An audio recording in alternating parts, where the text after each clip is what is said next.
Hello, good afternoon. আমি জানি তোমরা আমার উপরে সবাই খুব রেগে আছো, কারণ আমি ইদানিং একটু কম পোস্ট করছি। বিশ্বাস করো, জাস্ট বিকজ এত পুজোর শপিং, ঘর ঝাড়পোছ হ্যানা ত্যানা থাকছে। তারপর আমার স্টুডিওতেও প্রচুর রিল, ওয়ার্কশপ, ডান্স করিও, এগুলো হচ্ছে।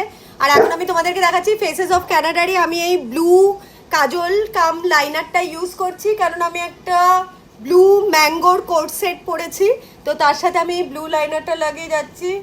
এখানে চলে এসছে আমার ছেলে সিম্বা। ঠিক আছে, লাভ ইউ মামা, লাভ ইউ।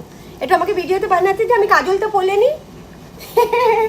আমি বেসিক্যালি এখন যাচ্ছি, আমি প্রয়াস পেস্ট আমরা যাচ্ছি আমাদের ঘরের জন্য একটা নতুন টি টেবিল কিনতে। তোমরা দেখেছো আমি একটা নতুন কার্পেট কিনেছি, তো তার সাথে এই টি টেবিলটা না অনেক দিন হয়ে গেল, সিম্বা ছোটবেলায় ওটাকে কামড়ে কামড়ে খেয়ে মানে পুরো আধা কাচরা করে রেখেছে। তার জন্য অনেকদিন ধরে মাথায় চলছিল যে পুজোর আগে একটা নতুন টি টেবিল কিনবো, তো ওটাই একটু সর্ট আউট করে দেখবো ডামরো গোদরেজ যেখানে পাই। তো ইয়ে প্রি